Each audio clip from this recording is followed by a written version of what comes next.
clauses 1, 2 and 3.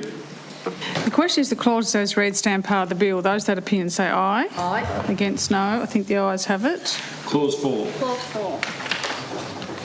I'll move for Elwick. Thank you, Madam Chair. I move these amendments in my name. Excuse me, whilst the date stamp would be handy.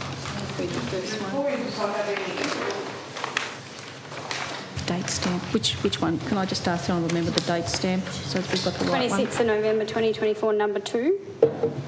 5:20 p.m. 5. Number 2 is the ones that have just been circulated and the amendments. Just wondering if there's a lot to read there. They're all related to the same thing in clause 4. So my understanding is the first, second and third amendment on clause 4 are relating to the issue of the power being attributed to the minister, and the fourth amendment is in relation to removing the criteria. Right, yep. Does that make sense? I'm going to move 1, 2 and 3 together. I was going to move 1, 2 and 3 together. So we'll do the first 3 together. Yep. And you need me to read them in, don't you? Yeah, read them in, yeah. Okay, so are you right, Leader? Yes, thank you. Clause 4, First Amendment, page 4, paragraph A, after subsection 2C, leave out subsection 5 and substituting subsection 5, or insert instead a final extension under subsection 5 and substituting an extension under subsection 5, or Second Amendment, same page, paragraph B, proposed new paragraph D, after permit is granted, if the, leave out minister, insert instead planning authority. Third Amendment, same page, after paragraph B, insert the following paragraphs. V, by omitting from subsection 3 extension or a final extension under subsection 4 or 5 and substituting extension under subsection 4, 5 or 7A. W, by omitting from subsection 5 a final and substituting an. X, by omitting from subsection 6 extension or a final extension of the period of a permit under subsection 4 or 5 and substituting extension of the period of a permit under subsection 4, 5 or 7A. Y, by omitting from subsection 7 extension or a final extension under subsection 4 or 5 and substituting extension under subsection 4, 5 or 7A. Z, by omitting from subsection 7, subsection 4 or 5, second occurring and substituting subsection 4, 5 or 7A. Now you speak to it. Yeah. Thank you. Thank you. These amendments seek to address the issue of the bill granting the minister the power rather than the planning authority. They provide for a further 2-year extension, meaning a permit would be valid for a maximum of 8 years, as is the intention of the bill, with the third and final 2-year extension request to be determined by the planning authority rather than the minister. Following consideration rather than the minister. At this time, and following the Leader's response, whilst I appreciate the answer provided, I still can't accept the need or rationale for the Minister having this power rather than the Planning Authority, which has the power to grant the first two-year extensions and is the authority that grants the development approval, the planning permit in the first place. The Leader, in response, may be further minded to explain what are the risks if the power is vested in the Planning Authority, who already has this power and role, rather than the Minister. I argue that the Planning Authority has the expertise, has the historical knowledge of the project and a sound understanding of any changes that have been made to the local planning scheme over the 6 years that the development approval has been in place at the time of the third extension request. And these are all things that may need consideration in deciding whether to grant a third extension. And the Planning Authority is the expert in this matter. The Planning Authority is also already established administratively to deal with requests for extension. As far as I'm aware, the Minister's office is not. We don't even know what the process would look like. Are we happy to make law that provides for a captain's call? That's what this is the bill is proposing. Are we happy with less expertise and transparency? Will the Minister even tell the Planning Authority if they are minded to grant a further extension? The bill doesn't even contemplate this. These are some of the risks if the power rests with the Minister rather than Planning Authority, and this is the reason why I'm moving this amendment. Question is the amendments be agreed to. The Honourable Leader. Thank you. Thank you, Madam Chair. Thank you.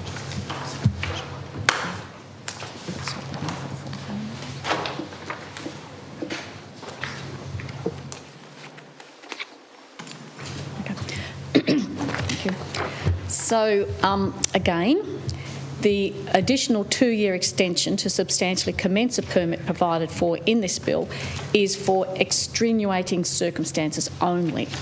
We think 6 years is more than enough time for most use and development to substantially commence and should not apply to all developments. We want to ensure developments that are approved progress to construction and operation. So for this reason, it is considered more appropriate for the Minister to be the decision maker rather than the Council, and that clear criteria be provided for making this decision. The decision to further extend the timeframe requires weighing up the need for this additional time against the set criteria. The Minister has a role in providing general oversight of the planning system in Tasmania, and this proposed approach complements the various roles that the Minister has in granting other extensions of time under the Lupa Act of 1993. The nature of projects that are likely to need an additional 2-year extension are those that will likely have some significance to the state or area greater than the council area. So it's for this reason it is important that there is broader oversight. So it's significant construction, so it could be over 2 councils' areas. So it's appropriate that the Minister has oversight over this. The Minister would also seek advice from the relevant council in making this decision, given that they had already provided 2 lots of 2-year extensions. So the Minister would always seek advice from the State Planning Office, and may also seek advice from others with relevant expertise when determining to issue an extension of time. Honourable Member Elwick. Thank you. I thank honourable members for their contributions, and I will try and respond to them, although I think I can't perhaps put it better than the member for Murchison in responding to the Leader's suggestion about the Minister having oversight of the state planning system, because if the Minister doesn't have oversight at the initial assessment stage, that belongs to the Planning Authority. If the Minister doesn't have oversight of the Planning Authority's decision to approve a DA or not, if the Minister doesn't have oversight at the time of a first request for extension or the second request for extension, still I'm not understanding why they should have oversight at this 3rd stage, regardless of whether it's a project that has significance to the whole state or not. If the Minister's going to need oversight, it ought to be the whole way through the process, not just right at the end when a permit's expiring. It's just the argument just doesn't stack up, and I think the member for Murchison made that point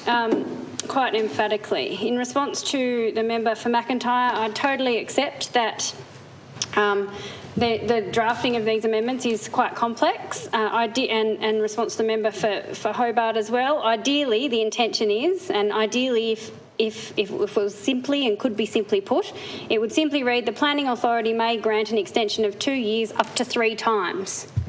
That is the intention of the amendment that I'm making to this bill. And when I looked at the sections of the Act, Section 42C and Section 53, and I'm happy to share these with the member for McIntyre if you want to see if you want to refer to a hard copy of what the Principal Act looks like. When I thought it would be as simple as sending through to OPC, strike out 2 and put 3. But that's not how the Land Use Planning and Approvals Act is drafted. We know how complex our planning system is, and it's. I'll take the opportunity to say that it is the complexity of the system that can cause issue for developers and for local government as planning authorities, and really more significant reform of the system is what's needed than these ad hoc amendment bills, but that's a subject for another day. The member for McIntyre asked who decides when it comes to a request for an extension, and most often that request is considered delegation power. So my experience, my understanding is it would be decided by planning officers with the delegation of the planning authority. So in my experience at Glenorchy City Council, the Glenorchy Planning Authority was the elected members, made up of elected members or a subcommittee of elected members, which the whole council, through a motion of the whole council, delegated different powers to officer level. So matters would only come to the planning authority when they were when they met a threshold of significance for different reasons. So often it would be decided on delegation, but if there were the delegation powers included, where a project was worth, might be worth over $5 million, then it may need to be referred to the planning authority for decision. So it's different in every council how it operates, and it's up to the council or the council to set those parameters. So that's how it's decided. But in my view, regardless of what that setup is or how the planning authority or these decisions are decided, whether it's by a makeup of elected members or on delegation by planning officers or the general manager, that's still a better scenario than it being a decision of the minister, in my view. So I hope I've explained the intent, and the member for Hobart is clear on that now. Oxygen clear now. In regard to why it appears to be taking out the word final, thank you to the member for Nelson for the clarity on that.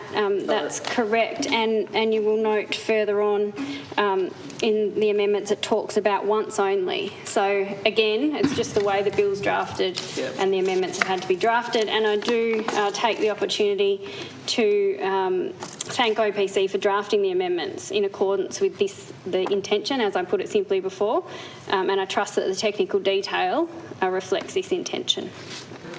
Okay, I'll call the member for Elwick again for your amendment, fourth amendment. Thank you. Fourth amendment, I move in my name. Same page, which is page 4. Just make sure that's right. Paragraph C, proposed new subsection 7A. Leave out the subsection, insert instead the following subsection. If 7A, if the use or development in respect of which a permit was not granted is not or is unlikely to be substantially commenced before the permit would otherwise lapse under subsection. Just read that again. I think you might have stumbled over a word. Just start again. Sorry, I wasn't watching. Sorry, so we're on page 2 of the amendment document. Yes. And I'm starting on fourth amendment. Start again. Fourth amendment, same page, which is page 4. Paragraph C, proposed new subsection 7A. Leave out the subsection. Insert instead the following subsection. 7A, if the use or development in respect of which a permit was granted is not or is unlikely to be. I'm going to start 7A again. Please. 7A, if the use or development in respect of which a permit was granted is not or is unlikely to be substantially commenced before the permit would otherwise lapse under subsection 2C, the planning authority may grant, once only, an extension of the period during which the use or development must be substantially commenced. Speak to those now. Yeah, you speak to them, yeah. So this amendment removes the requirement for a request for a final extension to be considered against the set criteria included in the government's bill, being, as far as I can see, due to the technical or complex nature of a proposed use or development. At this time, I can't understand why a final request for a 2-year extension would require consideration against a criteria, and these criteria, when the first 2 requests for extension made to a planning authority do not. It seems to be favouring large developers over mum and dad investors or first home builders, etc., who may face setbacks in development for financial hardship reasons or supply and demand issues that may be out of their control. It is important to me that if this amendment bill is passed, it is passed and made in a way that promotes equity. It should not favour one specific development or developer over others, and it certainly should not favour large development companies over everyday people trying to provide a roof over their head or self-fund their super, who may also be affected by financial escalation and demand and supply issues that we've heard the leader refer to earlier today in explaining why technical or complex projects might need additional time. The leader may be minded to explain what are the risks if the criteria are removed. How likely are these risks to eventuate? How significant will the impact be if this requiring this third and final request for extension to meet criteria to demonstrate a project is of a technical or complex nature? What are the risks if this is taken out of this bill? The way I see it, the risk of including the criteria is that it injects subjectivity and favours developers. It promotes large developers. It promotes inequity in planning law. If there's no need to meet criteria when requesting a first or second extension, why should there be a need for it the third time? I'm not convinced of an argument to that end. The question is the amendment be agreed to, the Honourable Leader. Seeking some advice, Madam Chair.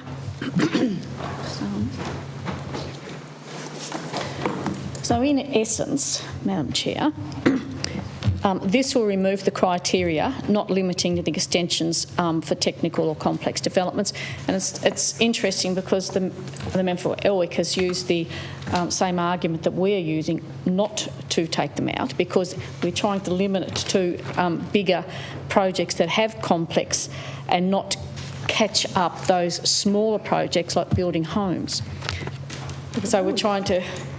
So the bill was intentionally limited to technical and complex developments, as we think that 6 years is enough for these for other developments. So we want to encourage developments to get off the ground as soon as possible. So it was drafted specifically for large and complex and technical developments. And it has the potential for people to unreasonably sit on developments, delaying developments that have not been impacted by matters outside of the applicant's control. So we are talking land banking. So it could be potentially be land banking.